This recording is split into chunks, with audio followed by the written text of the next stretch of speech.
The Bills offense gets back on track as they take down the Tampa Bay Buccaneers by a score of 24-18. This week on the Wandering Buffalo podcast. You are now listening to the Wandering Buffalo podcast with your hosts, Justin Goddard and Andrew Chang.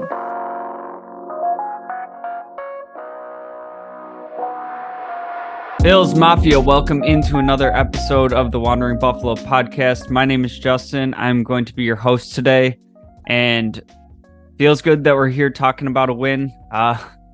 Typical Bills fashion. It got a little bit more stressful at the end than we would have liked, especially for how dominating the whole team felt the whole game. For it to be another game that came down to the last possession. It's just what the Bills love to do to me. They want to take years off my life. But a ton to like in this game. Some things I didn't like. We're just going to get right into it. I want to start on the defensive side of the ball. I think it's easy to go right to the offense here, especially considering, the struggles we've seen over the last few weeks. But I want to give the defense their props first here.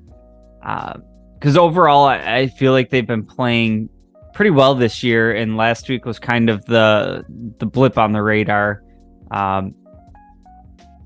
Last week was just a really bad game against a really bad offense. And this week I thought they had a great bounce back game. They hold the Buccaneers to 18 points. A really weird fluky 18 points. We'll get to that. But the first thing I liked, and what I liked the most about this game, was what they were able to do to limit Mike Evans. And this dude has been one of the consistently really good receivers throughout his whole career. I think he has something like 9 consecutive years of over 1,000 yards receiving. And kind of just that combination of the height, weight, speed, the physicality he plays with. I had some concerns about how he matched up with our secondary, and go out there and they held him to his lowest receiving total for the year. And even on that note, Chris Godwin, they're a great kind of tandem receiving core there. They both end up with less yardage than Rachaad White out of the backfield. So I thought that was a great job by the secondary. The touchdowns, the points that they got, most of it was pretty fluky here, right? So we had their first touchdown is on the short field. It's right after the Josh Allen interception, which was a tip pass. Tip passes were just a crazy thing for us this game. Really not fun with the tip passes. But that's their first score. They get the tip pass.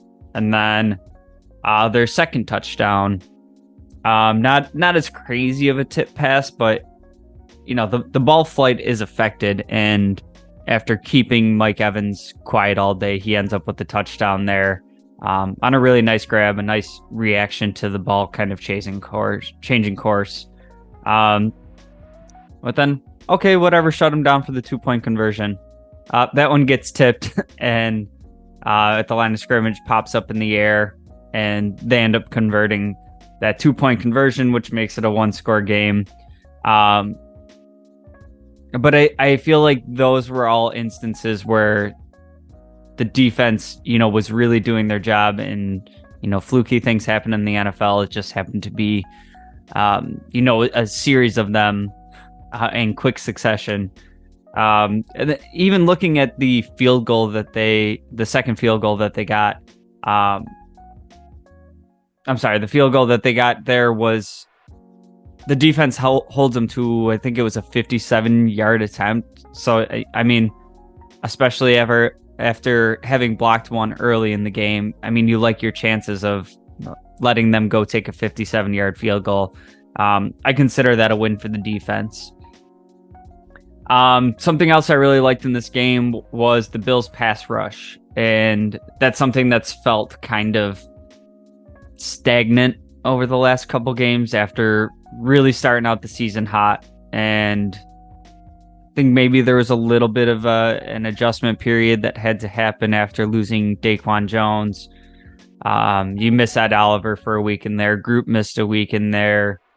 Von Miller was kind of on the pitch count, just ramping up. But we saw it felt like they were buzzing all night, and they end up with 3 sacks on Baker Mayfield, which coming into this game, he's only been sacked 8 times in the first 6 games. We were able to get to him 3 times, and honestly, he was doing a lot of maneuvering, and I think there was at least 2 where he kind of got the ball out as like just before his knee hit the ground. There was another one where Jordan Phillips takes the face mask penalty, which terrible penalty to take. That could have been another sack on the stat sheet that would have effectively ended the game. But hey, so I mean, I'm thinking there's like 4, 5, 6 other sacks that could have been there. And no, Floyd was close on one. Jordan Phillips had that one. Von had Baker. It was a really weird one. Von like caught Baker's leg like behind him and still almost got him down. Like, so that was really encouraging to see the pass rush kind of come back to life, especially looking at Baker's ability to avoid the sacks. He's kind of had like that squirmy Josh Allen back there. Like, it's not like he doesn't face pressures. He's very good at getting away from the pressures. So on the pass rush front, it just really felt like it came alive in this game. Ed Oliver playing like an absolute freak this season. And I thought Poona Ford kind of stepped up in this game. We've kind of seen the struggles since Daquan Jones went out. Just kind of the rotation of, Settle, Jordan Phillips. I felt like Poona Ford had a good game today, and hopefully that's something that we can build on, going forward. We do still have the trade deadline. Maybe they're able to bring in some help there, but to the level that Daquan Jones was playing to get that guy at the trade deadline, there's just not a ton of guys out there that are playing at that level, and B are going to be made available, even from some teams that are looking to sell in their kind of butt right now. If you have one of those studs on the interior, those dudes are becoming a hot commodity in the NFL. So I wouldn't expect many of them to be readily available. Another thing I want to talk about is kind of the silver lining to the whole Kaiir Elam situation. Going to talk about that more and things that I don't like. But I'd like to say the silver lining of that whole situation is in the same draft, we do find Benford, and, it's going to be something that's talked about as one of Bean's biggest misses. Not only was Elam a first round pick, traded up to go get the guy, and not even 2 years later, it looks like they're about ready to move on from him. So that'll be the one that everybody, talks about the most. It'll come up in, the draft bust list that we see for years. To me personally, as far as like looking at Bean's track record, the round kind of becomes meaningless to me on a big enough scale of like, yeah, you want to hit on all your first round picks, but basically where the Bills are drafting, it's not like it's a top 5 blue chip player that you can't afford to miss on. You want to hit all your picks, but I mean, it's essentially a second round pick at this point. If you're finishing, where they're going to be finishing, hopefully, that pick is like between 26 and 32 every year for the foreseeable future. So I mean, basically a second round pick. The draft is a crapshoot to start with, and the later you go into it, the bigger the chances of a miss. So to be able to find Benford in, what was it, the 6th round, I think he's playing great football. Like I don't have to say he's playing great football for a 6th-round pick. He's just out there playing great football. So kudos to Bean for finding him late. And honestly, I'm all about the draft giving us impact starters, whether they come in the 1st round or the 6th round. Give me good players.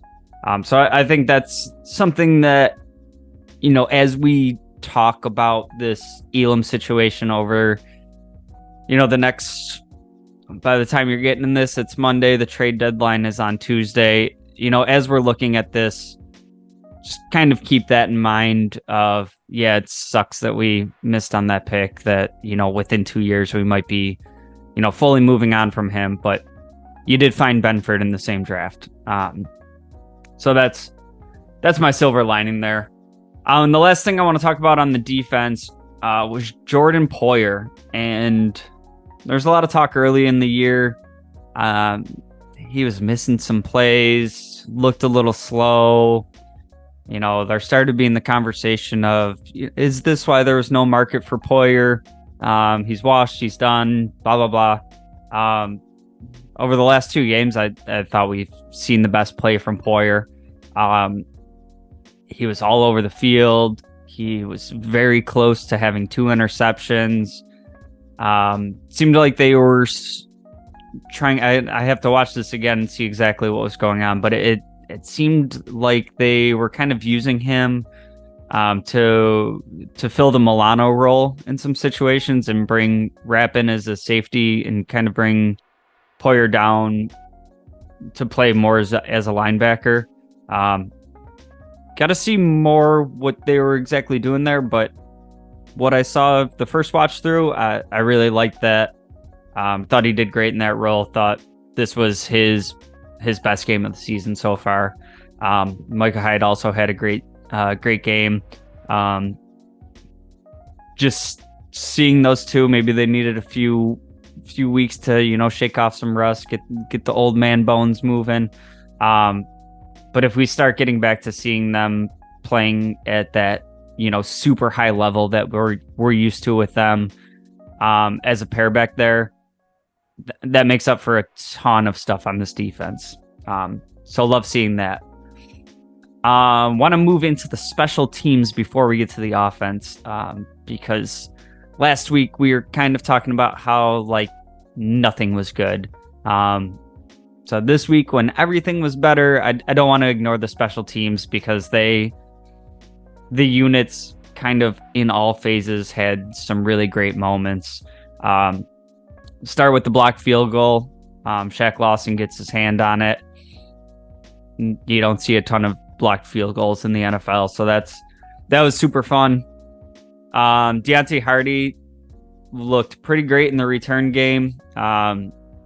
It won't show up as huge yardage, but he was real wiggly back there, made people miss, set the Bills up with good field position a couple times there. Tyler Bass kind of had a little bit of struggles recently. We saw two, 3 misses that were kind of uncharacteristic for him.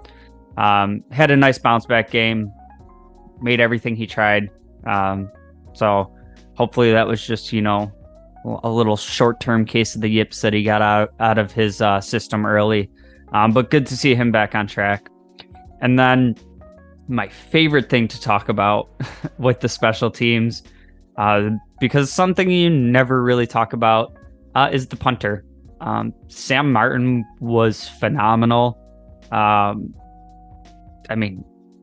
It's not often we're going to spend much time talking about the punting, but he had 3 punts that pinned him inside the 10-yard line.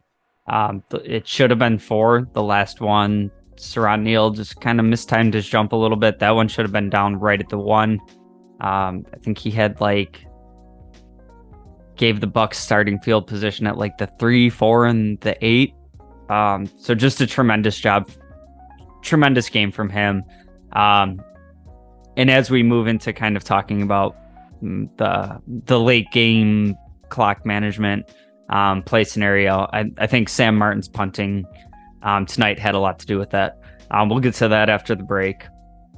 Wrapping up on the things that I liked, want to talk about the offense and the way they came out in this game was just kind of a middle finger, a shut us up for everything that we've been concerned about and talking about this week. And they kind of just started right from the rip addressing everything that has been a concern. They came out, ran some no huddle, played with some tempo. We have a Josh Allen run on the second play of the game. They're starting off moving through the ancillary weapons. It was like boom, boom, boom, everything right at once. Granted, it was a field goal early in the game, but putting up points early, scoring points before half, just kind of all the things that we were concerned about, just addressed very early. There was actually much more scoring in the first half than the second half of this game. Love that. Feel like it was a little too conservative on the back end. If there was ever a week to try to boat race a team, I thought this would have been a good one for it.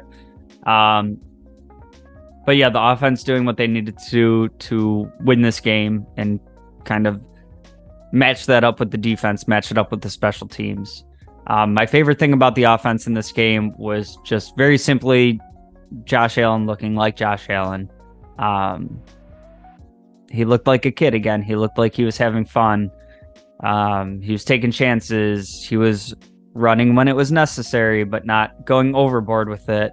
And when I talk about wanting Josh Allen to run, it's kind of like in the sense of this game. I don't need him taking, 20 carries a game and 8 of them are designed runs and 12 of them are him running for his life because there's no pass protection. Talking like maybe 3 to 5, depending on the game, like played calls for him. And then, another few that the pocket breaks down. He sees an opportunity, whether it's in the red zone or, like a 3rd and 8 and the middle of the defense opens up. I don't need him to be, the primary ball carrier and, out snapping all the running backs for carries. But I think one of the biggest parts of what makes Josh Allen, what makes him so special in the NFL is like he has this cannon of an arm. He's such a great quarterback. And when you really have to sell out to try to stop him from throwing the ball on you, defenders have their backs turned to him. They're watching everything on the field. And now he's scored it out for a 20-yard run. I think taking the opportunity for that kind of off his plate, and we've seen it through the first few games. There's quite a few times where we're like, a couple of years ago, Josh would have just ran for that. And like, I get what they're trying to do. They're trying to keep mileage off him. We're seeing him kind of work through a shoulder injury right now. But I think that's just kind of how this team is. You're going to live and die with Josh. And look, I'm all for, wanting to make sure that he's healthy when we get to the postseason. The NFL's a tough league. You can't, it's really hard to like intentionally tie a hand behind your back and go win a bunch of fights and say like, I'm going to release my other hand in the playoffs and then, really show you the whole catalog. Teams aren't just rolling over in the NFL, and I'm all for him being healthy through the playoffs. I would like to make sure we get to the playoffs before that. And speaking on the Josh Allen running, sorry, I almost forgot this. When we're talking about how the threat of his run opens up other things, and that's what makes him so special. We saw this on the Dalton Kincaid touchdown.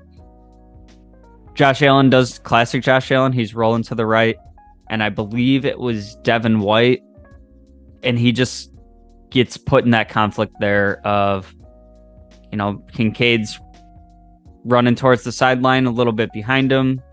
Josh Allen's in front of him, and he has to make a decision. And that's the type of play that the running from Josh sets that up. that Devin White commits to making sure Josh isn't running, and Josh is able to just sneak that ball in behind for Kincaid's first touchdown. That play can go the other way too, of White deciding he's going to stick with Kincaid, and Josh Allen gets a full head of steam. Maybe it would be, maybe it wouldn't be a touchdown, but it'd be damn close to the same result. So that's just in a nutshell, kind of what the more limited amount of Josh Allen runs, but like it's still being there. It's still being a threat. In this game, I thought the offensive line played really well. Kept Josh Allen very clean. He took 2 sacks, but I think those were kind of more, the Josh Allen trying to extend the play and make magic happen sacks. I will say I was very glad pregame to see Vita Vea wasn't playing this game.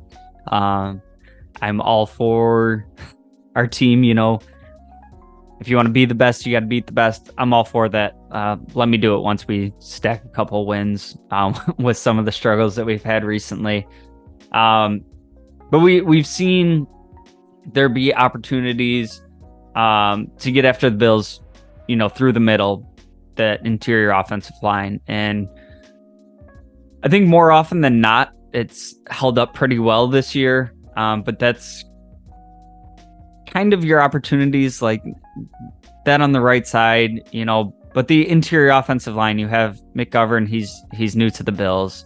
You have Mitch Morse, constant Mitch Morse. You always know he's there doing his thing. And then on the other side of him, you have rookie Osiris Torrance. And McGovern and Torrance being added to the team this year, I think they've played very well, especially Osiris Torrance for being a rookie, getting the nod week 1. But there's still going to be, some communication issues, some things here and there. So I think both in the run and pass game, they held up really well today. James Cook, running behind the line, doesn't put up any, absurd numbers. But I mean, he had 14 carries, averaged almost 5 yards per carry. That's the type of run game that you want to see in this offense. It's a passing league. I'm all for some balance, but kind of using the running game similar to Josh Allen. It's, if you have that and it's effective, it makes your play action more effective. It keeps the defense honest. And I'll say James Cook he's fun to watch. He's so squirrely. Hard to get down. I mean, we've had I was a big fan of Devin Singletary and the way he made people miss. And Cook is also very good at making people miss, but in very different ways. Singletary had the quick stop, short, sudden movements, and James Cook is just so smooth and so quick in his change of direction.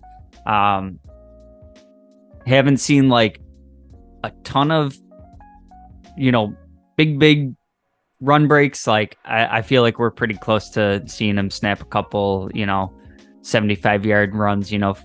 First and 10, you just got the ball and he takes it to the house. I think it's really fun having that level of talent in the backfield and what that can mean for the team. I want to wrap it up with the wide receivers, tight ends, the receiving coming out party. We've had so much concern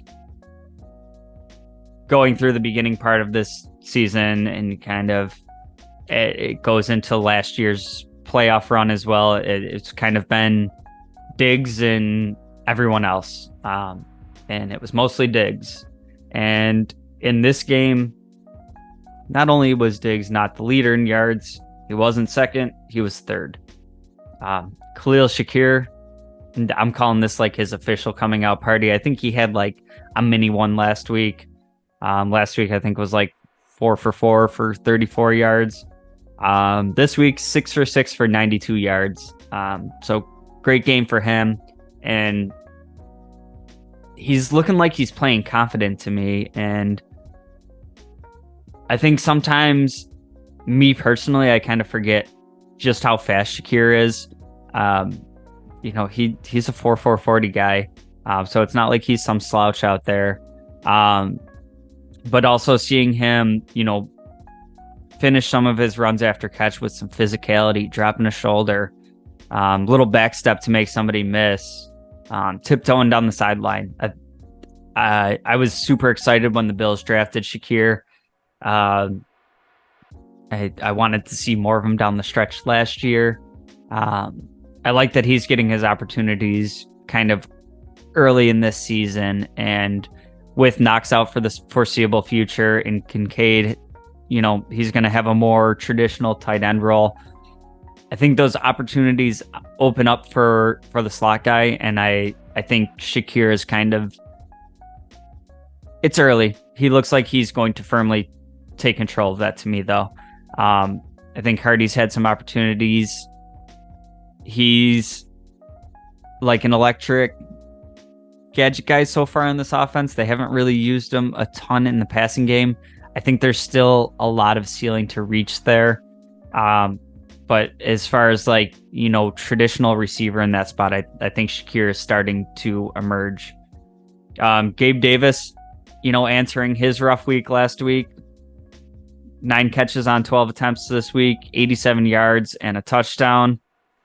Diggs, like I said, number 3 on the team, 9 of 12, 70 yards. And Mr. Dalton Kincaid, second consecutive week he's had a big game. 5 catches on 7 attempts for 65 yards and a touchdown.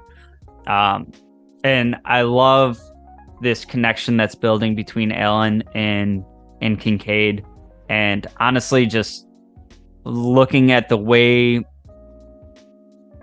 that this passing game was kind of divided up,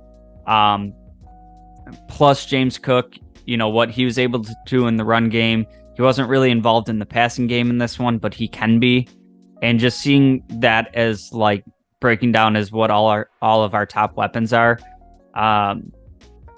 Granted, it's 1 week of this, diversification, but just everybody kind of getting involved, fairly even attempts, and everybody kind of affecting the game in their own way to have a big success as a whole unit versus there's 200 receiving yards, but 130 of them were Diggs, and you split up 70 between 6 other players getting 1 catch each. Now this was 4 other players all making contributions, all different scenarios, all multiple catches. So that was one of the things that I saw in the season thus far is, a lot of people were involved in the passing game, but a lot of it was, 1-2 targets. These type of numbers, this spread here, the way people are getting involved, this is what I'd love to see throughout the rest of the season. This is what I thought we were going to get when we started the season. I think the more you can do this, the less teams are going to be able to decide they want to, double Steph Diggs all game, and he's going to get his opportunities.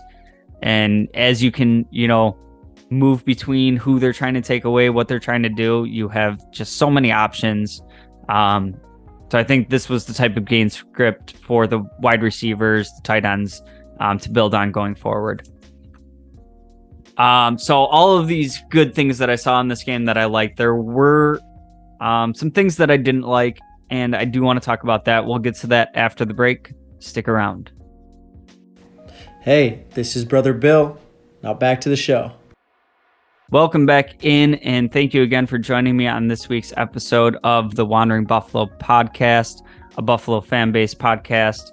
My name is Justin, and before we get into things I didn't like, if you made it this far, I do ask that you like, share, subscribe, do all the things, tell a friend, check out our website, wanderingbuff.com. Just do all the things that help us out, make sure that we're here every week for you. We are dropping every Monday. So make sure you're subscribed so you're not missing any episodes. That said, let's jump back into things that I didn't like. And I'm sick of talking about it, but I want to start with officiating. I feel like there I feel like it wasn't like egregiously one-sided in this game, so it's not going to be talked about as much. But the officials are just too involved with the game. They combined for both teams. It was like 170 yards, something like that, in penalty yards. And a lot of it was just some ticky-tacky stuff. A lot of it, things that I don't agree with. It's kind of like bang-bang plays that happen in football. I thought the Taylor Rapp pass interference. Jeez. I thought that was terrible. Maybe he's there like that half second early when you slow it down frame by frame. But I thought that was just a great football play, and they're just doing too much there. Going the other way too, Cody Mock got called on a holding call that I thought was just a terrible shit call. It's kind of, it's not just the Bills. If you're watching, the whole NFL, the refs are just way too involved in the game. And when they're that involved in the game, it makes it harder to deal with when they decide to swallow the whistle and it has like serious ramifications on the game, right? So my thing is like, the alternative is you call it that ticky-tacky the whole game, and then, you get down to final plays of the game and you got to throw 4 consecutive flags, or you just let them play a little bit more. Nobody's tuning in to, hear Gene Steratore and Mike Pereira break down the subsection of the technicality of this rule. We're here to watch football, man. I get it. You got to make calls too, but just stop. Just calm down. Don't be so flag happy. NFL's got to look at this and figure out some sort of solution, be it, full-time refs, paying the refs they have more, better training. I don't know. It's just, the NFL is super over officiated, and it ruins a lot of the experience of the game, the game flow of it. Everything's a 5-minute discussion on penalties, and there's a penalty every 3 plays, so you add like a whole hour to the game of just officiating. Sick of seeing it. I just want to watch football, man. But anyways, back to what was on the field, or what wasn't on the field. Kaiir Elam being inactive in this game, and I guess I kind of put this in my like and did not like column. Obviously something I don't like, because less than 2 years ago, you drafted this guy in the first round. Not only drafted him in the first round, traded up to get him, and we saw him start the season when Trey White was healthy, with some inactive games, getting beat out by Dane Jackson and Christian Benford, and starting the year as cornerback 4. And then, Trey White goes out, he gets some action, he hasn't looked good. Dane Jackson came back from missing a game, and he's right back out of the lineup. And in this game, he was inactive in favor of Josh Norman. Yikes. 35-year-old Josh Norman joined the team, like a week ago. And for what it's worth, he came in and had some nice plays on special teams. Maybe Josh Norman still got some juice. But I think this is much more a commentary on Elam than what they think Josh Norman is going to provide. Honestly, feel like he was inactive last night. I feel like they have him on the trade block. I think as bad as he's been, you would still have him active over Josh Norman. So to me, this whole scenario played out as they're looking to trade him and didn't want to risk any injury, which is kind of crazy.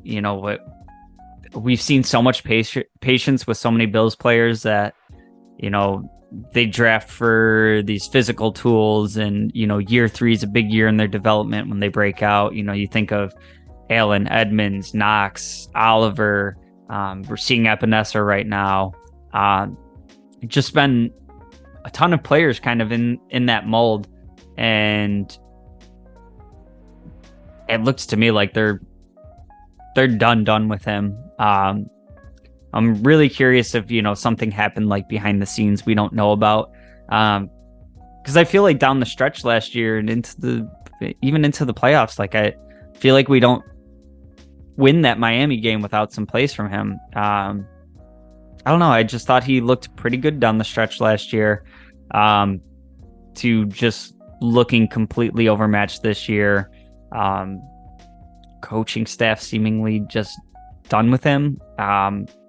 It's crazy for how recently he was drafted and giving up assets to go up and get him. The side of that I do like, should touch on that, is the willingness of this organization to take a step back and be willing to say they've made a mistake and not double down on those mistakes, which I think is something you don't see a ton of in the NFL. People, coaches, GMs kind of live and die with these players and what they think they can be. We've seen this a few different times. The one that really stands out to me forever is when they went out and got Kelvin Benjamin, and like that was supposed to be, this move to really push us forward. And Benjamin sucked, and I think he got cut in the same season. Bean has shown the willingness to take swings, and when they don't work out, move on. And I don't know if Elam will get moved before the trade deadline.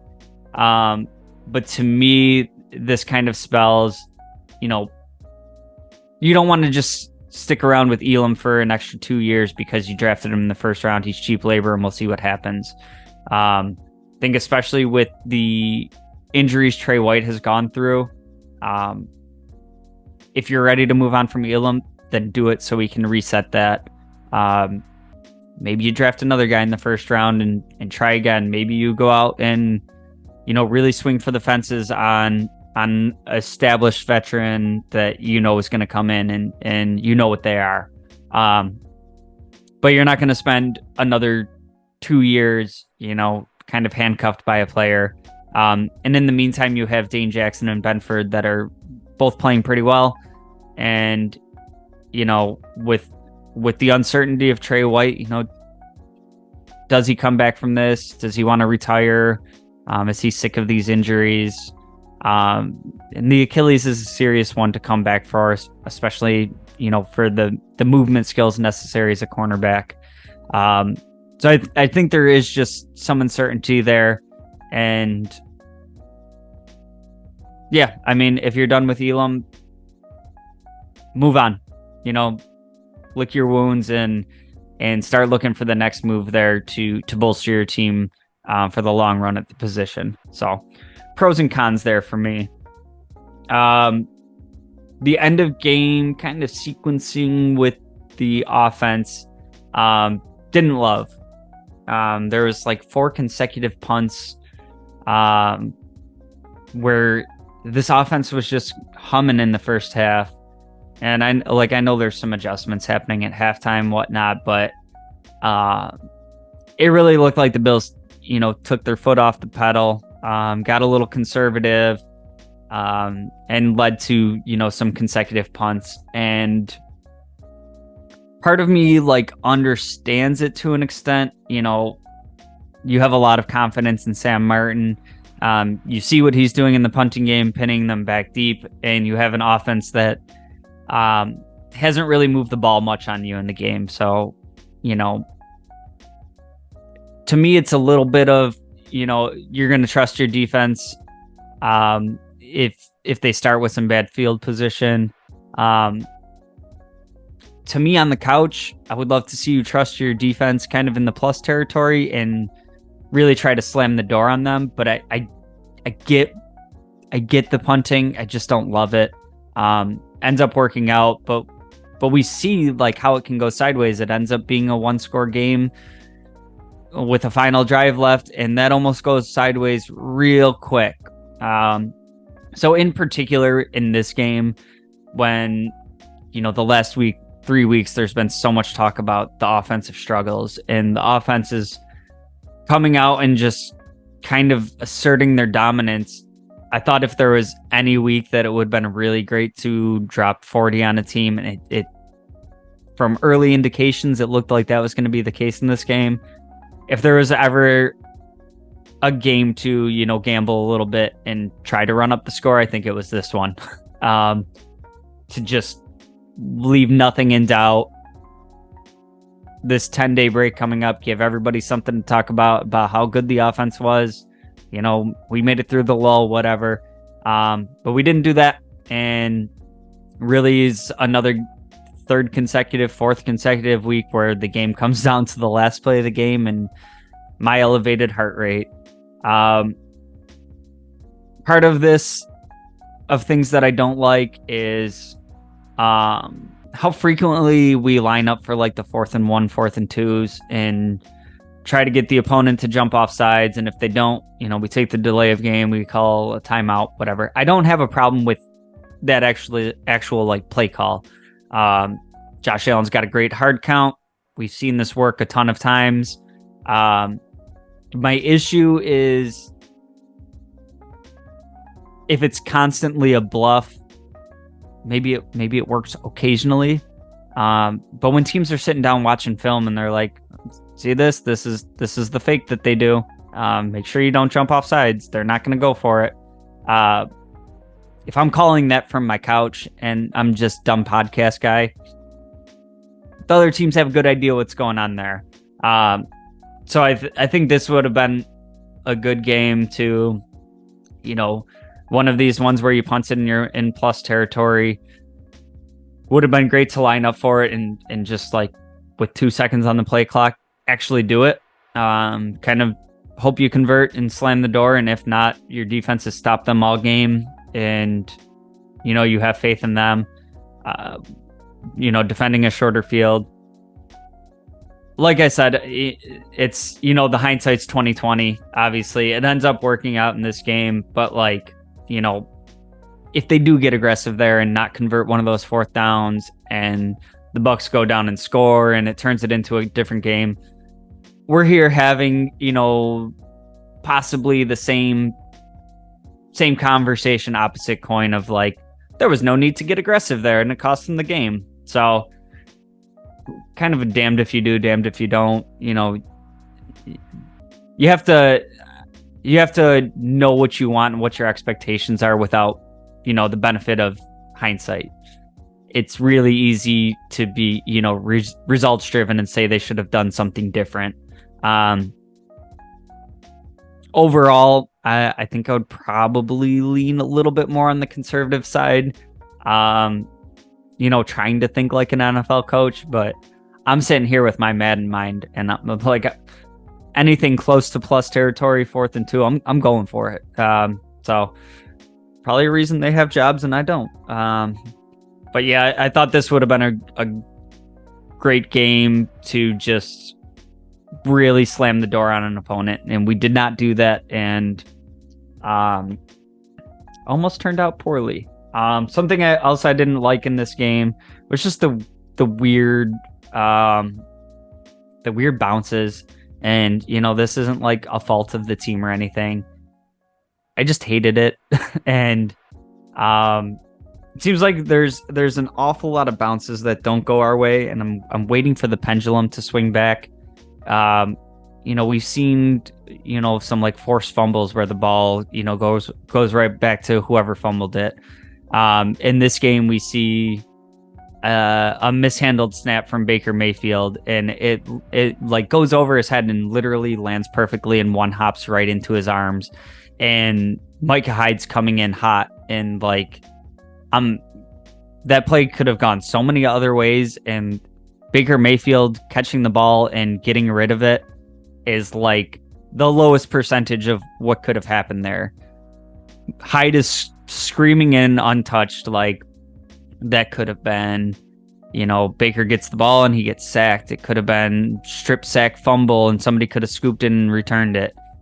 It could have not bounced right to Baker and could have bounced right to Micah Hyde, who was like a yard away at the time, and he could have just kept screaming down the field. Like, there's so many different outcomes that could have happened there that it, like, had the ball just bounced slightly differently. And then you see all the other bounces that happened in this game, the 2-point conversion, the touchdown, Josh Allen's interception, straight up in the air, lands in a mosh pit in the trenches, and they come away with it. It's just like 5 ridiculous bounces in this game that none of them bounce our way. So hopefully we've earned some credit with the football gods, and those will swing our way at some point. And kind of just want to wrap up this show on things I didn't like, and it was 100% the last play of the game, and the Hail Mary, and didn't like that we kind of dominated this whole game and let the Bucs be in position to have a chance. But also don't love that the Bucs decided to go for 2 to make it a 6-point game. That was really a confusing call to me, and without the benefit of like a really fluky bounce, they would have needed a touchdown and 2-point conversion on the last one to just tie instead of making it a 7-point game. That made no sense to me. It worked out for them that if they're able to score and get a PAT, they're set up to win the game. But this Hail Mary, as they're kind of like panning out and watching the arc of the ball, it's like the life flashing before your eyes, just everything in that quick moment. And I'm thinking of like all of these plays that are on NFL highlight tapes forever. Add it right in there with like Music City Miracle, Hail Mary, the Justin Jefferson one-handed play over Cam Lewis last year. Week 1, Garrett Wilson like tipping the ball up to himself and catching it on the ground. It just seems like some of the weirdest, wildest catches happen against us, and maybe I just notice it more because it's the Bills, but it seems to happen so often. The Julio Jones one, I think it was last year, where defender's in perfect position and bounces off his head and goes like another 10 yards to Julio Jones, and he toe taps it. Just a whole bunch of crazy plays going through my mind, and the relief I felt when this ball, finally hits the ground, was quickly overcome by watching the replay a couple times, and just how close that was to this being a very unfun podcast to do, a very unfun 10 days of gloom and doom from Bills Mafia that would be completely warranted. Watching that replay, Chris Godwin never gets his eyes on the ball, but there's like this little semicircle of Bills defenders with Godwin in the front. Probably could have been a pretty easy pass interference call on Bernard. But all that being said, like the ball drops kind of right into that hole of Godwin turned his head to the right, I believe. If he turned it to the left and, tracks the ball like 1 second earlier, that was a makeable play. And God, that would have been very awful to go into this mini bye and another loss under the belt and just dramatic, demoralizing, terrible fashion. So really glad to sit here and just, casually say that's something that I didn't like. Very glad that I'm not starting this episode with how much I didn't like that going the other way. Maybe that was the one that swings our way for how many ridiculous, absurd, awesome plays have been made against us. So collective sigh of relief on that last play, but maybe it's something that this coaching staff needs to revisit, of like end of game, like doomsday scenarios. Like, what are we doing to make sure that these don't happen? Because that was, like I said, very close, and we've seen quite a few of these go against us. So, hey, coaching staff, take a look at that. Get a better plan for Hail Marys, I guess. But that's going to wrap it up tonight. Bills are headed into a little mini bye week here. Come out and face the Cincinnati Bengals. Rematch game from, them taking us out in the playoffs this year.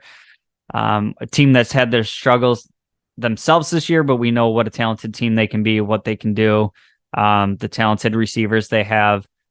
So huge matchup coming up against the Bengals.